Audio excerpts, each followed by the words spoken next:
Breaking tonight, an increasingly ugly scene in Ferguson, Missouri. Violence breaking out after a grand jury decides it will not indict police officer Darren Wilson for the shooting death of 18-year-old Michael Brown.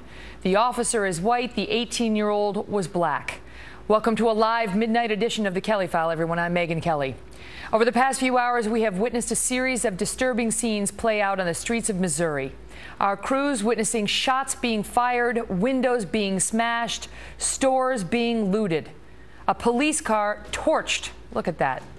Smoke deployed in an attempt to break up the crowds. Even a Fox News camera smashed onto the ground. And now the anger appears to be spreading. From coast to coast, we are now seeing angry crowds gathering. Take a look here in New York City. Protesters in Times Square chanting, "We are doing this for Mike Brown." One man in the mix dragged out of the crowd, bloodied. Large crowds also marching through the streets of Philadelphia tonight. It all comes just hours after President Obama acknowledges emotions are running high while also appealing for calm. And the very moment he says that is the very moment violence really starts to erupt in Ferguson. Watch this. There are issues in which the law too often feels as if it is being applied in a discriminatory fashion. I don't think that's the norm. I don't think that's true for the majority of communities or the vast majority of law enforcement officials, but these are real issues.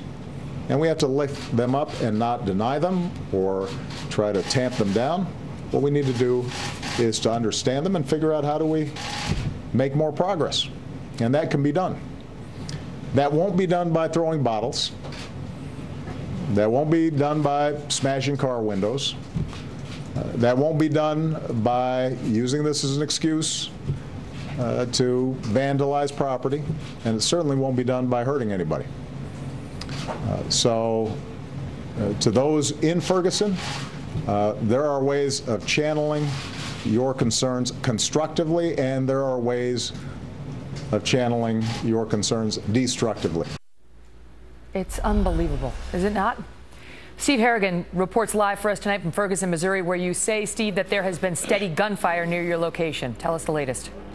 There has been, Megyn, more than 100 shots fired as 3 to 4 buildings have gone up in flames. Tremendous smoke all the way around. It's cleared out most of the demonstrators. This is the first time we've seen these tactical assault vehicles going in. This is probably to deal with some of that gunfire we've seen just down this road. So the heavy force is now moving in. We've seen the foot patrols, the riot police try and pull back through this smoke. And now the heavier armor is going in there, probably to try and shut down this gunfire, which has been going on for about the past 45 minutes, Megyn. Do we believe the gun? I mean, earlier you reported that somebody had shot a gun up in the air, not at anybody. Do we have any reason to believe that these guns are being fired at anybody? We have no official reports of casualties, but the amount of the gunfire, the way it was fired, doesn't seem like celebratory gunfire. It seems like there were shots and shots returned. It's been steady from several directions and more than 100 shots fired. So there's a lot of gunfire down the street. And secondly, the presence of these tactical units with the heavy armor makes me lead to believe that they're going to try and get to the root of that problem, which is about a half-mile down this road in Ferguson. They've been protecting the firefighters from looters and from attackers, and now they're going to try and get to the source, it seems to me, of the gunfire, Megyn. As we see the firefighters show up and the police officers with the gas masks on, and we see you lacking one, Steve, are you breathing in smoke right now? Is it tear gas? Do you know what it is? It's some gas, but I think it's mainly from the fires. We have pretty much 4 independent buildings. Here's more fire engines arriving, and they're certainly needed, as this is a complete cloud here, as this street is entirely going up in flames. We've seen earlier some looting of cell phone stores, a liquor store, and the McDonald's. People initially smashed the window, and then a big crowd would ride through. That deteriorated into buildings being set on fire, and after that it deteriorated further into gunshots. And we've seen an escalation on the part of law enforcement. Initially police hanging back, and then riot police moving out onto the road, and now riot police with their armor marching forward. Boy. What has, and I don't mean this in a judgmental way, what has taken so long? Is it that they held back for a while? We saw when the riots took place a few months ago, they were ultimately, several days in, instructed to stand back. Do you think that that's why we saw fires actually get to this level with that much police and fire presence there? I've got to say, a lot about the way this has been organized, just as an amateur, completely puzzles me. Why this road, which was obviously the scene of major protests in August, was not blocked off to traffic, vehicle traffic and foot traffic, is really baffling. Why guns have been firing for 40 minutes is baffling. But we've seen a step-by-step escalation, and in 3 months of preparation by both sides, by the protesters and by law enforcement, we're not seeing a whole lot of improvement here. We're seeing a situation that, at least initially, is far worse than what we saw in August. We're seeing buildings going up in flames, and we're hearing gunshots. That is not what we saw in August. We saw rocks and bottles and angry chants. This is something a little bit different now, Megan. Now who's on the scene? Did the protesters disperse after the police threw the tear gas or the smoke bombs, whatever they were? Tear gas and smoke and the fires have really created an atmosphere, in addition to the cold, where really no one wants to be. So you cannot see a protester or demonstrator out on the street at all. But we can still hear gunshots in the distance, and it looks like what we're going to see eventually is a march forward to try and find the source and perhaps clear it out, Megan.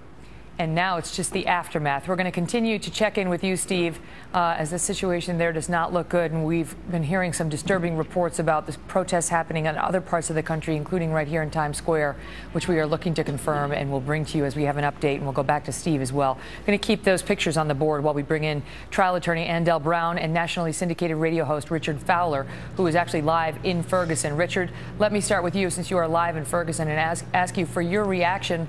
Let's just start with the most recent news, which is the aftermath to the grand jury's decision and the scenes right now in Ferguson, Missouri. Listen, thanks for having me, Megan. There's no question that this situation is destabilized very, very quickly here in Ferguson. But the truth of the matter is that across this country, there's a lot of people that are very angry about this, that this grand jury did not come down with an indictment tonight. And that is what's caused this anger. No matter what side you are on, the end of the day is there's mixed stories here. There's two sides of the stories, and it really should have been heard up by a jury. But we can't speak to that. Well, we can speak to... They were. Both sides were heard. But I'm talking about, I mean, there should have been an official jury trial. There's clearly there's different evidence, different stories, and it could have went to a real jury and have a real full-fledged trial on this. But that's neither here nor there tonight, Megan. I think tonight the mood here is heavy. And while there was an effort for peaceful protesting, clearly the anger has gotten out of control. Richard, but the reason that the anger has gotten out of control, many would posit to you, is because these fires, so to speak, have been stoked by people who refuse to trust in the system, the grand jury system, which is the way our country works. And that grand jury met Megan, for 3 months, one time a week, 12 people in good faith, and they looked at all the evidence, 60 witnesses they listened to, and they disagreed with you. They know more than you do, and they said there's no probable cause for any of these charges. Who are you to second guess them? Listen, Megan, I have to respect the rule of law here, but I got to tell you, it took 110 days for them to even come down with any type of decision. If this homicide were to happen in New York City, this would have went automatically to a real jury, a real trial. Clearly, this prosecutor made some huge blunders, and that's why the people tonight are angry, Megan. No, you know what the lawyers say? I mean, that's why people are angry, whether we agree or disagree with that. That's why the people are angry. Perhaps it's because the people are being misinformed, Richard, because what the truth is, and Arthur Idala was just saying this to me, the truth is in nine cases out of 10, the cop, there wouldn't have been even a grand jury proceeding where it's an officer-involved shooting. 9 times out of 10, the cop would not have been put through this because 9 times out of 10, Megan, they believe the law enforcement officers and their testimonials. But in this case, it went to another level. They got another level of review. I hear that, but the reason why I got to that point is because of the same frustration that happened on the ground. People demanded that there be a grand jury hearing here. At the end of the day, as you know, as well as I do as an attorney, that a prosecutor can get charges for a ham sandwich. That's what the saying goes for the grand jury. But he has to believe he can prove his case beyond a reasonable doubt. Well, I think that case can be proved beyond a reasonable doubt, Megan. I understand we disagree Richard. on this, but at the end of the day, there was a black man he was unarmed, and he was shot and killed in the streets of Ferguson, and that is why the people tonight are angry all across this country. It's not just me. It's millions of people across this country. But Richard, you are ignoring the fact that what the prosecutor told us tonight was that there was testimony that that man who wound up shot dead attacked a police officer. After he had just committed a robbery, he attacked a police officer sitting in his car and punched his face. And then, listen, let me finish and I'll give you the floor. Then ran, then turned around and then charged the officer. And that prosecutor said that several African-American witnesses came forward to say they saw the African-American 18-year-old coming toward the police officer while the police officer had his gun drawn. I'm sorry, Richard, but that was the testimony. That Michael Brown had his hands up in the sign of universal surrender. Beyond that point, Megan, if you look at the evidence, you look very clearly at it, this prosecutor didn't even give the grand jury clear charge that they were going to charge him for. At the end of the day, this prosecutor, who is so connected to the police department to begin with, he cannot provide an independent view. At the beginning of this trial, he said he wasn't going to go to a grand jury to begin with. It was the people that forced him there, and now that we come out without an indictment, it should not be a surprise to anybody. It would have. I got to get to Andel. Stand by, Richard. It's great to see you. Andel, this prosecutor didn't have to take it to a grand jury, but those 12 people met. And should we or should we not live with that decision?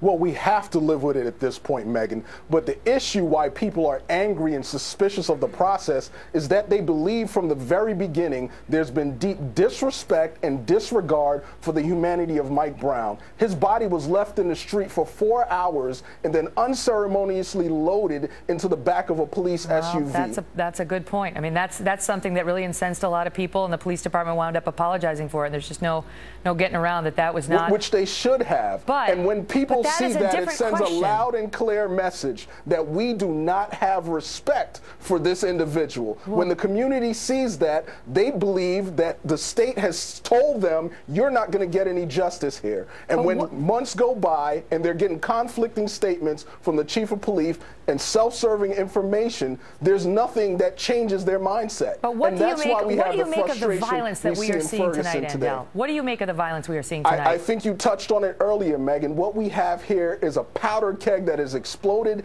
and the flames have been being stoked little by the events that have occurred in Ferguson. From the beginning of the lack of transparency by the Ferguson Police Department, to the heavy-handed response to protesters, to the fact that this grand jury, even though we as lawyers understand it, many people view it as we went in a room, we had a secret process, we can't really tell you what it's all about, but we decided that nothing's wrong here.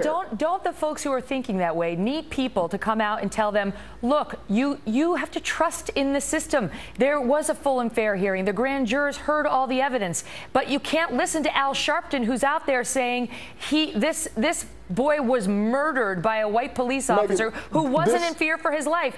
A thing Al Sharpton has no idea about. People are not listening to Al Sharpton. People are looking with their own two eyes and seeing what's going on here. They see someone who is shot at least 10 times while being unarmed after the alleged altercation was over. No, it wasn't over. He was coming toward the police officer. That was the testimony. That is shot at 10 times by an officer who has officer has no obligation to lose his own life in the line of duty. That is what they say.